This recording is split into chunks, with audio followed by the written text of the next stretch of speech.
नाजरीन को हमारा प्यार भरा सलाम। मैं हूं आपका मेजबान गौहर कुची और मेरे साथ इस प्रोग्राम में साथ देंगे मेरे सीनियर साथी सनम एजाज। नाजरीन, जैसा आप जानते हैं कि इस प्रोग्राम में हम जम्मू कश्मीर से लेकर देश दुनिया के मुल्क के अंदर क्या चल रहा है उस पर नजर डालते हैं और उसके साथ साथ ही मुल्क के बाहर यानी कि दुनिया के अंदर क्या कुछ चल रहा है, खासकर सरहद के उस पार यानी कि पाकिस्तान और फ़लस्तीन इसराइल के हवाले से वहां पर क्या कुछ हालात है उस पर भी बात करेंगे। ईरान पाकिस्तान के दरमियान क्या चल रहा है उस पर भी बात करेंगे। लेकिन बात करें हम जहां जम्मू कश्मीर और मरकज के ज़ेर इंतजाम इलाका लद्दाख की भी बात करेंगे आज इस प्रोग्राम में।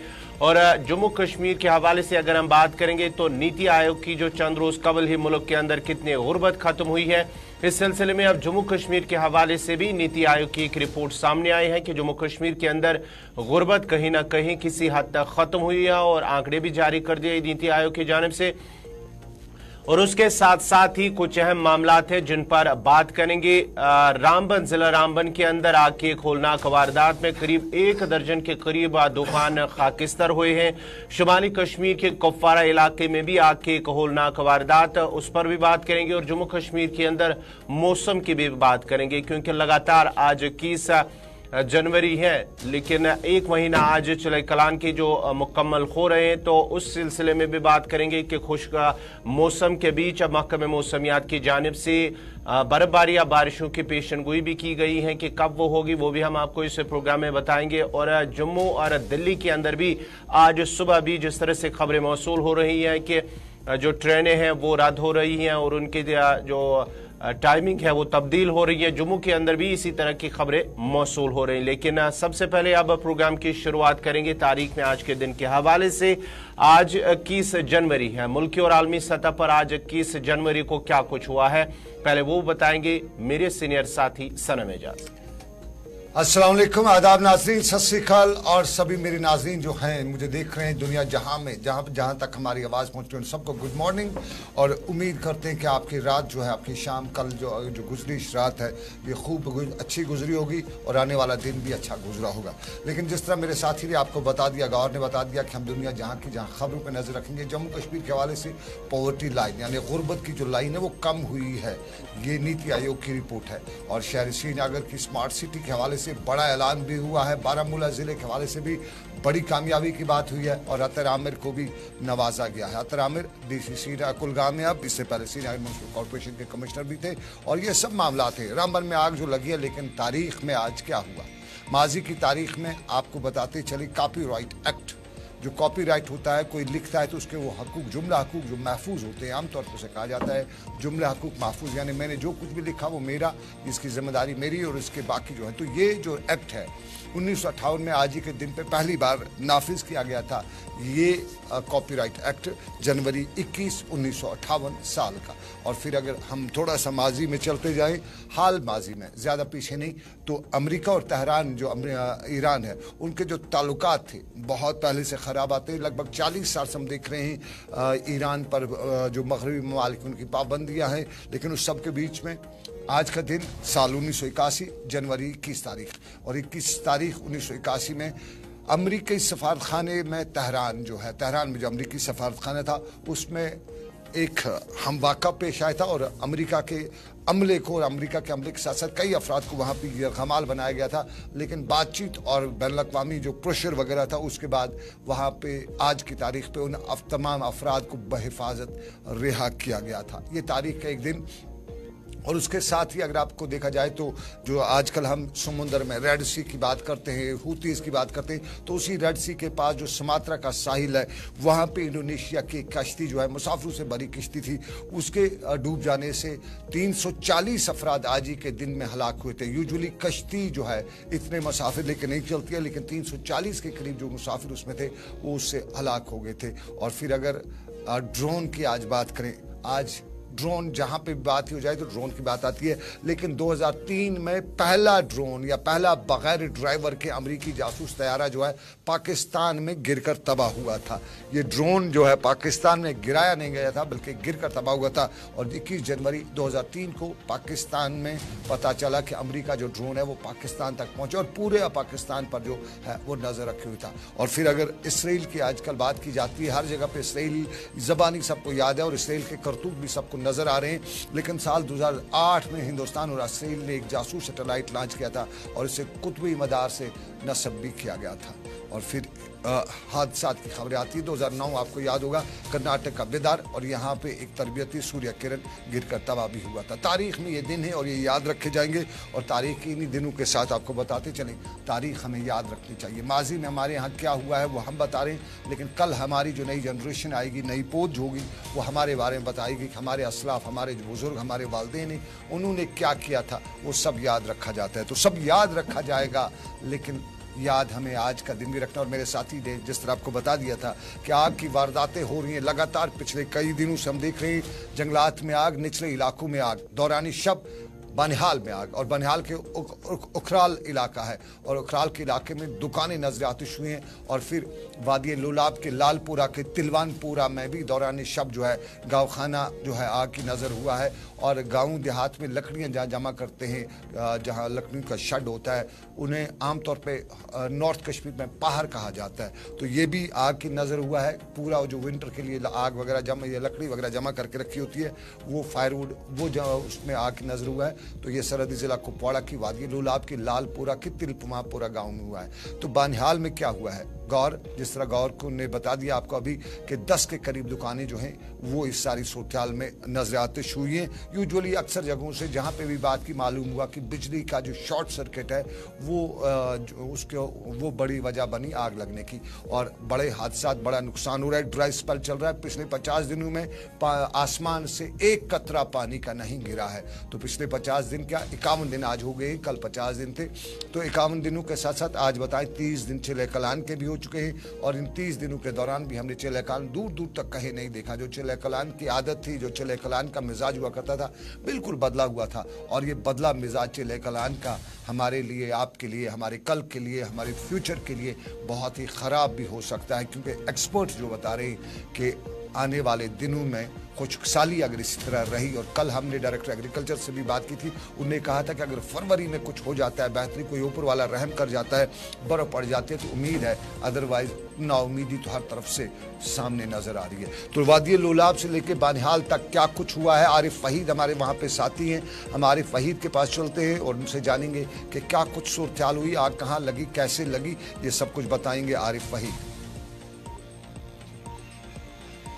हाँ बिल्कुल आरिफ, का इलाका है ये, रामबन का इलाका, डिस्ट्रिक्ट रामबन के पोखराल इलाका है, जहां पर दौरान शब आग की एक होलनाक वारदात, जिसके नतीजे में करीब माना जाता है कि 10 दुकानें खाकिस्तर हुई हैं। ताहम जो मकामी लोग हैं, आग मुतासरीन है, उनका मानना है कि शायद जो शॉर्ट सर्किट है उसकी वजह से ये आग नमूदार हुई है, जिसकी वजह से न सिर्फ दुकान बल्कि दुकानों के अंदर जो मौजूद सामान, लाखों रुपए मालियत का सामान जो दुकानों के अंदर था, वो भी राख के ढेर में तब्दील हो गया। लगातार हम देख रहे हैं सरम, जिस तरह से अगर हम रवां साल की बात करेंगे, जनवरी के 21 दिनों की बात करेंगे या दिसंबर के महीने की बात करेंगे, तो जम्मू कश्मीर के अंदर न सिर्फ जंगलात में आग बड़े पैमाने पर भयानक आग नमूदार हुई, बल्कि जो रिहायशी इलाके हैं वहां पर भी हमने देखा है कि आग की वारदातें न सिर्फ रिहायशी मकान, दुकान, गौ खाने, और हाल ही में हमने देखा है कि जो उड़ी का इलाका, वहां पर भी एक आग की वारदात में कुछ मवेशी भी खलाक हुए हैं। बिल्कुल आरिफ वहीद हमारे साथ है, बहुत शुक्रिया आरिफ। सुबह सुबह बता दीजिएगा, अस्सलाम वालेकुम, गुड मॉर्निंग, आदाब, जरा बता दीजिएगा हमारे नाज़रीन को, ये आग उखराल है या पोखराल है, कौन सा गाँव है और कितना दूर है रामबन से, और आग की वजह जरा बता दीजिए, क्या हुई है, कितना नुकसान है अभी तक।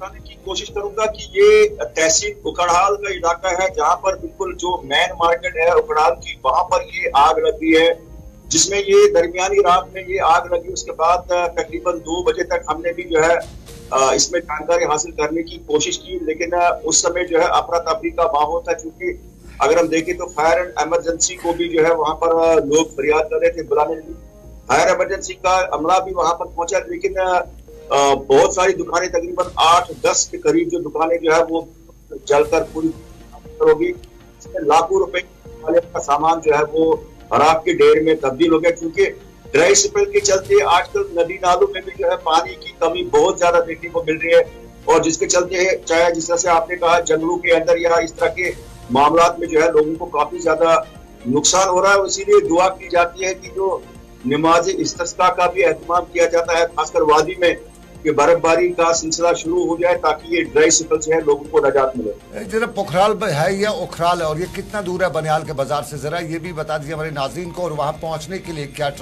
जो रास्ते हैं, क्योंकि बनिहाल जो है पहाड़ी इलाका है, रामबन का इलाका, डिस्ट्रिक्ट जो है पहाड़ी डिस्ट्रिक्ट है, तो क्या ट्रांसपोर्ट वहाँ पे फायर एंड इमरजेंसी सर्विस के जो फैसिलिटीज़ है वो वहाँ पे थी या नहीं थी? राब्ता मुनक़ता हो चुका है, कोशिश करेंगे दोबारा इनके पास साथ, अगर बाद में मौका मिला दोबारा जाएंगे। और जिस तरह से आपने हिलाल गौहर ने बता दिया कि ये सरहदी ज़िला जो है पहाड़ी ज़िला है, और रामबन के पहाड़ी ज़िले के उखराल या पोखराल प्रोनाउंस वहीं पे, ज़रा कोशिश करते हैं एक बार फिर। वहीद, अगर आप तक आवाज़ पहुंच रही है तो ज़रा बता दीजिएगा ये उखराल है या पोखराल है। ये थोड़ा सा नाउन की प्रोनाउंसिएशन जो है हम सही नहीं कर पा रहे हैं शायद। और उसके साथ साथ ये कितना दूर है बनिहाल से, रामबन से, और वहाँ पे जो ट्रांसपोर्ट से लेके जो मेडिकल ये फैसिलिटीज़ है फायर एंड एमरजेंसी क्या अवेलेबल थी? कितनी दूर से फायर एंड एमरजेंसी सर्विस को आना पड़ा, क्योंकि पहाड़ी इलाका है, अक्सर सड़कों की वहाँ पर कमी दिखाई जाती है। जी बिल्कुल सर, मैं बताने की कोशिश करूंगा कि ये उखरहाल है, क्योंकि HAR उखरहाल का इलाका है ये, और बनिहाल से तकरीबन ये कोई 25 किलोमीटर की दूरी पर है, जहां पर सड़कों का निजाम तो बेहतर है, लेकिन कहीं ना कहीं पे जो है तंग सड़कों की वजह से जो है फायर ब्रिगेड का जो अमला होता है, जो गाड़ी होती है, उसको दिक्कत जरूर रहती है। तो लेकिन कहीं ना कहीं पे फायर ब्रिगेड के अमले ने भी आग पर कंट्रोल करने की कोशिश की, लेकिन ये आग इतनी तेज थी कि इसने आनंद फानंद जो है तकरीबन सभी जितनी भी जो भी कीमती सामान है बिल्कुल उसको राख के एक सवाल जो है अब मैं आपसे जानना चाहूंगा, चूंकि पहाड़ों में ज्यादातर जो दुकानें हैं, शेड से मकान है, वो लकड़ी के बनाए जाते हैं, तो क्या यहाँ पे भी ये लकड़ी के हैं या ईंट पत्थर बाजरी के बने हुए थे और फिर ये नुकसान हुआ है? क्योंकि लकड़ी ज्यादा जल्दी उस आग पकड़ लेती है।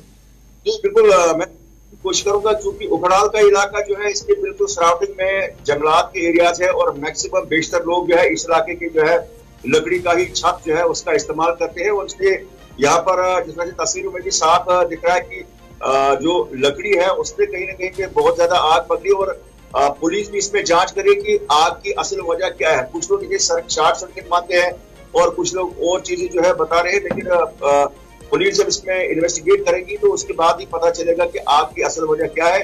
लेकिन फिलहाल दूसरी जो शॉप्स है, बाकी जो बक्की माला है, उनको बचाने की हर मुमकिन कोशिश की गई, लेकिन 8 से 10 दुकानें जो है वो राख के ढेर में तब्दील होगी, जहां पर जम्मू कश्मीर बैंक का इदारा भी जो है नजदीक में था, और उसको जो है बचाने की हर मुमकिन कोशिश की गई। बहुत शुक्रिया आरिफ वहीद रामबन बनिहाल से हमें अपडेट करे थे। और उखरहाल इन्होंने नाम बताया, 10 के करीब दुकानें हैं जो नजर आतिश हुई हैं दौरान शबाग की वारदात में।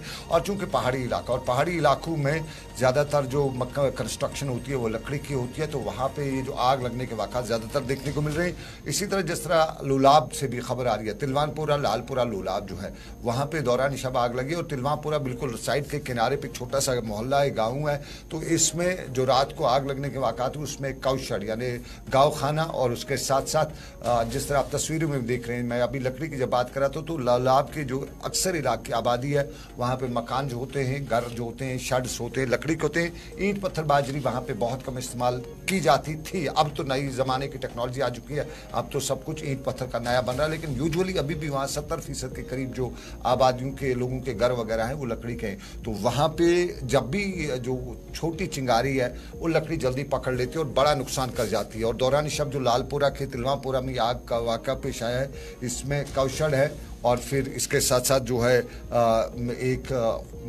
स्टोर जिसमें लकड़ियाँ की जाती हैं, आमतौर पे नॉर्थ कश्मीर के इलाकों में इनको पहाड़ कहा जाता है, तो वहाँ पे वो भी नजरात हुआ है। लेकिन मेहरबानी शुक्र ऊपर वाले का कि आग ज़्यादा नहीं फैली, और चूंकि आबाद गाँव का इलाका है तो गाँव में मकान इतने नज़दीक नहीं होते, थोड़ी 10 फुट 20 फुट 30 फुट की गैप होती है, तो उससे आग बच के वाक़ात या इस तरह के वाक़ात में जो है फ़ायदा पहुँच जाता है कि आग ज़्यादा घरों तक फैलती नहीं है और कोशिश की जाती है। चूँकि लालपुरा में फायर एंड इमरजेंसी सर्विस का भी ऑफिस है नज़दीक में, और फिर यहाँ से आसपास के 2-3 स्टेशन है, तो बड़ा फ़ायदा वो हो जाता है। लेकिन वहाँ पे अक्सर ये शिकायत रहती है लोगों की कि फायर एंड इमरजेंसी सर्विस की गाड़ी में पानी नहीं होता, लेकिन आज पानी था, और यही एक बड़ी वजह है कि ये आग जो है वहाँ पे कंट्रोल की गई है। तो आग से बड़ा नुकसान होता है। तो चलिए ना जी बिल्कुल गौर जरा बता दीजिए हमारे नाज़रीन बिल्कुल को। आज से नुकसान होता है, लेकिन हमारे यहाँ बड़ी खबर आ रही है, हम तरक्की कर चुके हैं और गरीबी की सतह से जो हमारा रेशो था वो कम हो चुका है। नीति आयोग की रिपोर्ट है, जरा बता दीजिए। कहते हैं जम्मू कश्मीर तरक्की के पायदान चढ़ चुका है और नीति आयोग की रिपोर्ट है। फिलहाल जो सिचुएशन है गरीबी की, उस हवाले से परसों ही श्रीनगर में जब हज कमेटी के जो हज के लिए फॉर्म भरे जा रहे थे तो तब बताया जा रहा था कि अभी गुर्बत बहुत ज़्यादा है, लेकिन 2.81 तक पहुंची हुई है ये 2022-23 में। तो क्या वाकई में नीति आयोग की रिपोर्ट है? बिल्कुल सनम, जिस तरह से चंद रोज कबल ही नीति आयोग की जानिब से जो मुल्क के अंदर रिपोर्ट उन्होंने जारी की थी, जिसमें कहा गया था कि करीब 25 करोड़ लोग जो मुल्क के अंदर हैं वो गरीबी से वो बाहर आए हैं, यानी कि गुर्बत कहीं ना कहीं उस पर आहिस्ता आहिस्ता मरकजी सरकार की जानिब से काबू पाया जा रहा है। उन्होंने इसमें एक अहम वजह करार दी थी कि मरकजी हुकूमत की जानिब से जो स्कीमें सरकार जो स्कीमें मुतारिफ की गई थी, जिनसे आवाम को कहीं ना कहीं डायरेक्टली उनको फ़ायदा मिल रहा है, उसकी वजह से ये गुर्बत आहिस्ता आहिस्ता कम हो रही है, ख़त्म हो रही है। लेकिन अब जम्मू कश्मीर के हवाले से जो खबर आ रही है कि ये जम्मू कश्मीर में भी गुर्बत जो है वो कहीं ना कहीं कम हुई है और जो गरीबी की सतह यानी कि वो 2.81% 2022-23 के हवाले से उन्होंने अपनी इस रिपोर्ट में जारी किया है। उनका मानना है जो नीति आयोग की रिपोर्ट है 2005-6 के दौरान जो जम्मू कश्मीर की रेट थी, पॉवर्टी रेट, वो 40 से 45% के दरमियान, और वो जिस तरह से कम हुई है 2.81 पर पहुंच चुके हैं। ये नीति आयोग की रिपोर्ट में कहा गया है कि किस तरह से इन सालों के दौरान जम्मू कश्मीर के अंदर इस गुर्बत में कहीं ना कहीं कमी आई है। और उन्होंने अपनी इस रिपोर्ट में कहा है कि जो हुकूमत की जानिब से स्कीमें जारी की गई हैं या मुख्तलिफ ऐसे आवाम के लिए, गरीब लोगों के लिए, उसका फ़ायदा उनको, उनका बेनिफिट जो है वो डायरेक्टली उन लोगों को मिल रहा है, जिसकी वजह से इस गुर्बत पर काबू पाने में मरकजी हुकूमत कामयाब हुई है। आज अगर नीति आयोग की रिपोर्ट्स को देखा जाए तो बारामूला के हवाले से बड़ी खबर है। मीर हिलाल हंजूरी भी खबर बताएंगे, उनसे भी जानेंगे, लेकिन सबसे इंपॉर्टेंट है कि बारामूला के हवाले से बारामूला जिला भी नीति आयोग की रिपोर्ट में तरक्की यार बुलंदियों को छू रहा है, बहुत तरक्की कर चुका है। और यहाँ पे जो अगरचे पिछले साल जो कैपेक्स बजट से लेकर दूसरे बजट थे उनमें 3 करोड़ रुपए जो एडिशनल वहाँ पे फंडिंग को बारामूला की हुई थी, उसमें कहा जाता है कि हमारा जो एजुकेशन सेक्टर है, हमारा जो हेल्थ सेक्टर है और जो हमारे स्किल डेवलपमेंट को जो सेक्टर है, बेसिक इंफ्रास्ट्रक्चर है, एग्रीकल्चर है, उसमें बड़ी तरक्की हुई है। और नीति आयोग रिपोर्ट ने जो एस्पिरेशनल डिस्ट्रिक्ट प्रोग्राम जो है इंडिया लेवल का, उसमें बारामूला को टॉप डिस्ट्रिक्ट्स में शुमार किया है। यानी बारामूला का ज़िला जो पिछले साल तरक्की कर चुका है वो बहुत ही काबिल तारीफ है। और हमारे लिए बड़ी खुशी की बात है कि हमारा कोई ज़िला जो है वो तरक्की करता है, आगे बढ़ रहा है, और ये काफ़ी हमारे लिए अचीवमेंट है। बारामूला ज़िले वालों को भी मुबारक हो। और फिर नीति आयोग की जो रिपोर्ट है उस पर जम्मू कश्मीर के आवाम को भी मुबारक हो कि हम बिलो पॉवर्टी लाइन का जो ग्राफ है बहुत कम आज नीचे आ चुका है 2 के आसपास। लेकिन मीर हिलाल हंजूरी हमारे साथी हैं, वो सुबह सुबह रिपोर्ट को पढ़ भी रहे थे,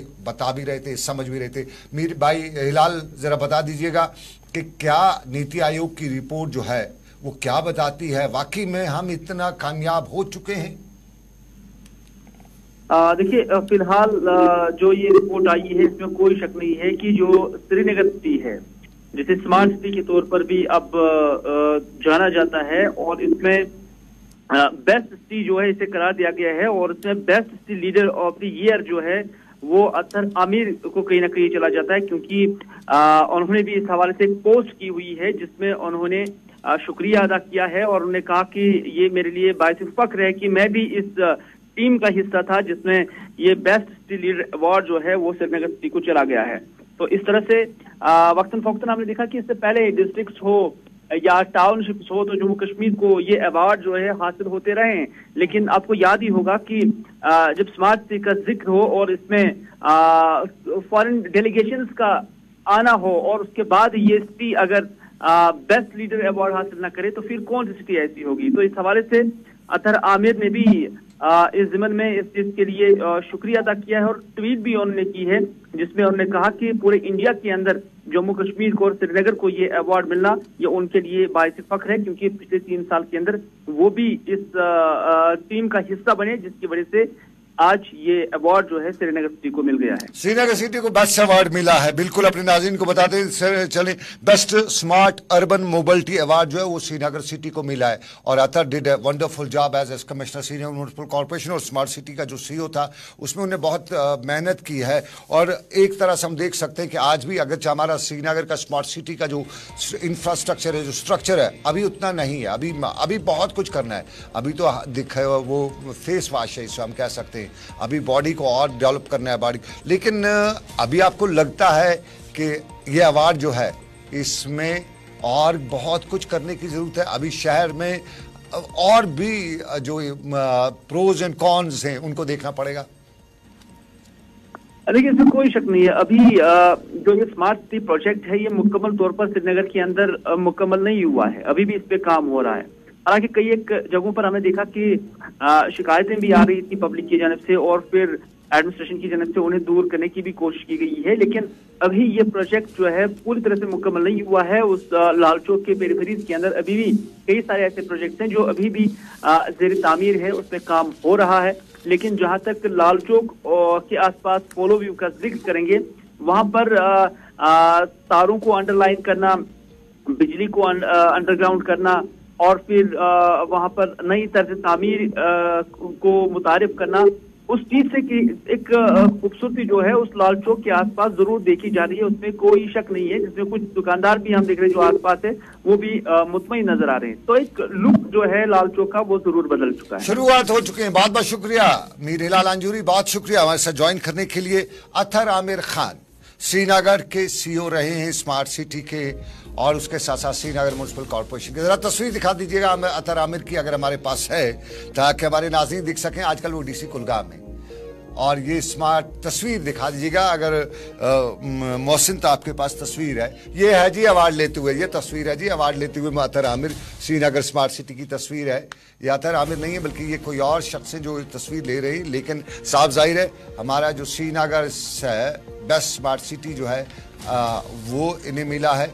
और अतर आमिर जो है उन्हें जो best city leader of the year उन्हें करार दिया गया है। अतर आमिर जो हमारे आजकल डीसी कुलगाम हैं, तो उन्हें स्मार्ट सिटी के लिए जो उन्होंने काम किया है इसलिए उन्हें बेस्ट सिटी लीडर अवार्ड दिया गया है। और ये इंडिया की जो स्मार्ट सिटीज़ हैं उनमें जो है खान का एक कंट्रीब्यूशन है। ये हम कह सकते हैं कि एक अचीवमेंट है हमारे लिए। हमारे आईएएस ऑफिसर है अतर आमिर, साउथ से इनका ताल्लुक है और साउथ में आजकल पोस्टिंग भी है। और स्मार्ट हमारा नौजवान आदमी है और फिर हम कह सकते हैं कि काम किया है। वाकई में उन्होंने वो काम किया, वो हमें भी नज़र आ रहा था। और अगर हम उनका ट्विटर देखें तो सुबह सुबह उनका ट्विटर देखते हुए हमें बड़ी खुशी हो रही थी कि उन्होंने अपने ट्विटर पे भी शुक्रिया भी अदा किया था, ये सब कुछ अदा किया था। लेकिन अतर आमिर खान जो हैं स्मार्ट सिटीज़ इंडिया अवार्ड में श्रीनगर को कहीं ले चुके हैं और उन्हें बेस्ट लीडर अवार्ड का खुद को दिया गया है। तो ये तस्वीर जो है अवार्ड की, ये तस्वीर इंगौर और क्या है हमारे पास अभी बताने के लिए हमारे नाजरीन को। कश्मीर की बात करें, श्रीनगर की बात करें, तो अब जरा मरकज के जेर इंतजाम लद्दाख की भी बात कर रहे हैं। क्योंकि लद्दाख की जानिब से जिस तरह से केडीए और लेह एपेक्स बॉडी की जानिब से जो दो वहाँ पर इदारे हैं, जो तंजीमें हैं वहाँ की लद्दाख की, उनकी जानिब से मरकजी हुकूमत से बार बार जो दरख्वास्त की जा रही है, अपील की जा रही है कि जो उनके जो मुतालबात हैं उन्हें पूरा किया जाए। और लेकिन अब माना जाता है कि मरकजी हुकूमत को उन्होंने एक बार फिर जो अपने मुतालबात हैं वो उनके सामने रखे हैं और फरवरी के पहले हफ्ते में ही एक मुलाकात होगी। मुतवक्का है कि मुलाकात हो सकती है वज़ीर दाखिला अमित शाह के साथ और वज़ीर ममलिकत नित्यानंद राय के साथ भी मुलाकात हो सकती है। लेकिन जिस तरह से उन्होंने कहा है कि वहां पर पब्लिक सर्विस कमीशन होना चाहिए लद्दाख के लिए और उसमें जो दरख्वास्तें होनी चाहिए उम्मीदवारों के लिए वो सिर्फ लद्दाख के ही बाशिंदे होने चाहिए, उम्मीदवार होने चाहिए। और उसके साथ साथ ही जिस तरह से जम्मू कश्मीर लद्दाख हाईकोर्ट श्रीनगर के अंदर है, उन्होंने भी इस हवाले से मुतालबा किया कि लद्दाख के अंदर भी जो हाईकोर्ट है वो होना चाहिए। और उसके साथ साथ ही जो स्टेटहुड का उन्होंने मुतालबा किया है कि लद्दाख को स्टेटहुड यानी कि रियासत का दर्जा दिया जाए और जो स्टेटहुड के साथ साथ दीगर अहम मुतालबात वो उन्होंने अपनी इस दरख्वास्त में रखी हैं और माना जाता है कि अब फरवरी के पहले हफ्ते में ही एक मुलाकात हो सकती है। एक बार फिर उन्होंने अपनी मांग दोहराई कि जब तक ये उनकी मांगें पूरी नहीं हो सकती तब तक शायद उनका जो उनकी मांग है, जो उनकी मुतालबात है या उनका एहतिजाज है, जिस तरह से बार बार वो कर रहे हैं, वो तब तक जारी रहेगा जब तक ना उनकी मांगों को पूरा किया जा सकता है। बिल्कुल, हमारी लेह लद्दाख की 2 बॉडीज हैं वहाँ पे। लद्दाख के पहले एपेक्स बॉडी है और उसके साथ साथ वहाँ पे हमारा जो करगिल डेमोक्रेटिक अलायंस है। लेह एपेक्स बॉडी को चेयर करते हैं थोपस्तान छुआंग और कमर अली आखुंद साहब जो है करगिल डेवलपमेंट जो KD है उसको हेड कर रहे हैं। और इनका जो है एक डिमांड है, उसमें एक अलहदा पब्लिक सर्विस है। LABA और KDA जो है वो जम्मू कश्मीर हाई कोर्ट की तरज पे ही लद्दाख हाई कोर्ट को बात कर रहे हैं और वो 6 शेड्यूल की बात कर रहे हैं, लद्दाख में जॉब्स की बात कर रहे हैं, PSA के अहदे के हवाले से भी वो बात कर रहे हैं। और ये मामला जो उन्हें मरकज़ी वज़ारत दाखिला ने पिछले हफ्ते उन्हें या पिछले बार जो मीटिंग हुई थी उसमें उन्हें बताया था कि आप अपना जो मेमोरेंडम ऑफ अंडरस्टैंडिंग ये मेमोरेंडम है वो उसको तफसील के साथ उनके सामने पेश करें और सभी पॉइंट्स रखें जिन पर डिस्कस किया जा सकता है। तो ये जो इन्होंने है लद्दाख एपेक्स बॉडी और करगिल डेमोक्रेटिक अलायंस, इन्होंने बाज़ाब्ता तौर पे मरकज़ी सरकार को ये अपना मेमोरेंडम दिया हुआ है और इसमें जो पॉइंट्स हैं उन पॉइंट्स पे डिस्कस होने जा रहा है और ये फरवरी के पहले हफ्ते में जो है 6 शेड्यूल के कुछ पॉइंट्स वगैरह हैं उनको लेके जो है उस पर डिस्कस किया जा सकता है। मोहम्मद इसहाक लद्दाख में हमारे साथी, हमारे नुमाइंदे और लद्दाख से हमें अपडेट करते रहते हैं। मोहम्मद इसहाक से हम जानेंगे कि क्या कुछ है लद्दाख के लोगों का कहना और जो 6 शेड्यूल में जो दी गई शिकें हैं खासतौर पर जो लद्दाख से मुतल्लिक बताया जाता है कि उनकी नुमाइंदगी हो रही है, तो क्या वाकई उसमें भी कुछ तरमीम की बात निकल के आ रही है और लद्दाख को एक स्टेट की जो डिमांड है क्या कुछ इस तरह से जो KDA है और लद्दाख का जो LAB है वो क्या बता रहे हैं? बहुत शुक्रिया मोहम्मद इसहाक। मोहम्मद इसहाक जो हमारे लद्दाख से हमारे नुमाइंदे हैं उनसे रब्ता करने की कोशिश की जा रही है और यहाँ पे आपको बताते चलें कि वो भी डिमांड कर रहे हैं कि उनकी एक स्टेट हो, अलग से स्टेट हो और 30 के करीब उनके पास वो कहते हैं कि हमारे MLAs होने चाहिए उसमें जो उनका 6 शेड्यूल और साथ साथ में जो पार्लिमानी सीटें हैं वो अब तक उनको एक ही थी, लद्दाख करगिल को एक, लेकिन अब वो कहते हैं कि नहीं लद्दाख को अलग से एक पार्लिमानी नशस्त हो। जो उन्होंने मांग की है कि जिस तरह से मुख्तलिफ महकमे हैं लद्दाख के लेह और करगिल के अंदर, उनका मानना है कि उनका कंट्रोल जो लद्दाख ऑटोनोमस हिल डेवलपमेंट काउंसिल है उनके पास रहना चाहिए। ये भी उन्होंने अपनी इस मांग भी दोहराई है कि उनका कंट्रोल भी सिर्फ उन्हीं के पास रहना चाहिए। मोहम्मद इसहाक हमारे पास ज्वाइन कर चुके हैं, बहुत बहुत शुक्रिया मोहम्मद इसहाक। बताइएगा हमारे दर्शकों को, हमारे नाजरीन को कि मरकजी वजारत ममलिकत जो है उसके साथ फरवरी के पहले हफ्ते में मीटिंग बुलाई गई है, तो क्या कुछ पॉइंट्स हैं खासतौर पे जो लद्दाख की जो बॉडीज हैं, जो रिप्रेजेंटेटिव बॉडीज इस वक्त अपने आप को बता रही है, वो क्या क्या पॉइंट्स पे बात करेंगी? जी आपको बता दें यूनियन टेरिटरी लद्दाख बनाए जाने के बाद लेह एपेक्स बॉडी और करगिल डेमोक्रेटिक अलायंस की जानिब से लद्दाख को के 4 पॉइंट एजेंडा को लेकर यूनियन गवर्नमेंट के साथ बातचीत कर रहे हैं। तो इस बार का जो बातचीत होगा वो काफी अहम होगा क्योंकि इससे पहले यूनियन गवर्नमेंट की जानिब से खासकर मिनिस्ट्री ऑफ होम अफेयर्स की जानिब से एपेक्स और KDA को ये कहा था कि जो इनकी डिमांड से वो रिटर्न ज्वाइंट डिमांड जो है यूनियन गवर्नमेंट के सामने पेश करें। तो उसी के चलते अब जिस तरह से खबर आ रही है कि एपेक्स बॉडी और करगिल डेमोक्रेटिक अलायंस ने अपने जो डिमांड है लद्दाख को लेके जो क्लियर जो उनका एजेंडा है वो गवर्नमेंट के सामने रखा है और इस बार उन्होंने लद्दाख को स्टेटहुड की मांग को लेके कई सारे एग्जाम्स के साथ स्टेटहुड की मांग सामने रखा यूनियन गवर्नमेंट के सामने, जिसमें उन्होंने नॉर्थ ईस्ट स्टेट आसाम का जिक्र किया है जहां पे 3 लाख की आबादी पे स्टेट दिया गया है। तो उन्होंने ये कहा है कि जब आसाम को स्टेटहुड दिया जा सकता है तो लद्दाख में भी आसाम के बराबर का जो पॉपुलेशन है तो लद्दाख को भी स्टेटहुड का दर्जा मिलना चाहिए। तो ये उन्होंने वहां पे उस रेफरेंस के हिसाब से दिया है। तो साथ ही साथ 6 शेड्यूल और जो बाकी पॉइंट्स है इसमें और एक अहम चीजें कहा गया है कि जो पब्लिक सर्विसेज कमीशन है वो लद्दाख को दिया जाए और जो LRC है लद्दाख जो है रेजिडेंट सर्टिफिकेट है वो मैंडेटरी बनाया जाए PSC के लिए यानी पब्लिक सर्विसेज कमीशन के लिए। तो उसके साथ साथ इससे पहले एक अहम चीज ये भी था कि लद्दाख के अंदर इस वक्त जो काउंसिल है जो 2 ऑटोनोमस बॉडीज हैं जो जहां पे पब्लिक रिप्रेजेंटेटिव काउंसिलर्स चुन के आते हैं तो काउंसिल की एम्पावरमेंट को लेकर काफी सवालें उठ रहा था यूनियन टेरिटरी बनाए जाने के बाद, क्योंकि बिजनेस रूल की मांग किया जा रहा था कि बिजनेस रूल क्लियर किया जाए, क्योंकि एक तरफ से यूनियन टेरिटरी एडमिनिस्ट्रेशन में सेक्रेटरीज, कमिश्नर सेक्रेटरीज और लेफ्टिनेंट गवर्नर खुद क़यादत करते हैं, और दूसरी जानिब काउंसलर्स और चेयरमैन CEC, LAGCs और एग्जीक्यूटिव काउंसलर्स होते हैं। तो कहीं ना कहीं कुछ मुकामात पर, कुछ जगहों पे बिजनेस रूल क्लियर न होने की वजह से खलल देखने को मिलता है।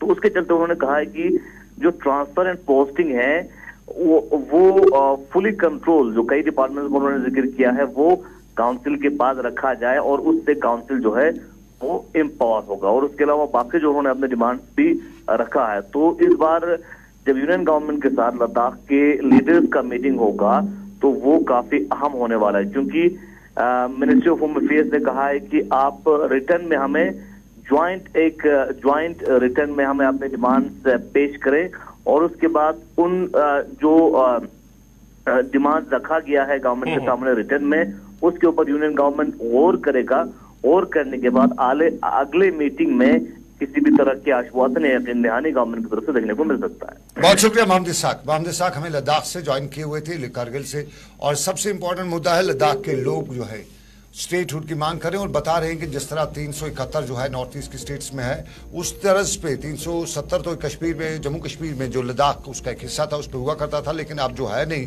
तो 371 के टाइप का जो है एक स्टेटहुड जो है जम्मू लद्दाख को मिलना चाहिए। और अगर आसाम को स्टेट मिल सकती है तो वाई नॉट लद्दाख, ये लद्दाख के लोग बता रहे हैं। और लद्दाख में जो पावर्स हैं, जो पावर डिस्ट्रीब्यूशन है, वो जो लद्दाख की जो काउंसलर्स हैं उनके सुपुर्द होने चाहिए, ताकि अगर वो काउंसलर बनते हैं तो कोई उनको माने कि काउंसलर है, क्योंकि जब उनके पास पावर ही नहीं है तो काउंसलर बनने का वो किसी का कुछ कर नहीं सकते हैं, किसी को कोई फायदा नहीं पहुंचा सकते हैं, तो फिर उनका इलेक्शन लड़ना, उनका काउंसिल में आना फायदा क्या है। ये लद्दाख की जो एपेक्स बॉडीज है, वहाँ की लद्दाख करगिल डेमोक्रेटिक अलायंस है, तो ये सारी जो है इनकी अब फरवरी के पहले हफ्ते में मीटिंग होने जा रही है दिल्ली में, और मरकजी वजारत दाखिला के साथ जो मीटिंग होगी लद्दाख इशूज को लेके, तो माना जा रहा है इंतखाबात से पहले बड़ा ब्रेक थ्रू हमें लद्दाख के हवाले से मिल रहा है, क्योंकि लद्दाख की एक सीट है और ये एक सीट कभी कभी बहुत रोल अदा कर पाती है। तो इस एक सीट पे जिसे कहते हैं कि आई ऑन द सीट, तो आई ऑन द सीट को देखते हुए माना जा रहा है कि इंतखाबात से पहले कोई बड़ा अचीवमेंट है जो लद्दाख की आबादी को मिल सकता है।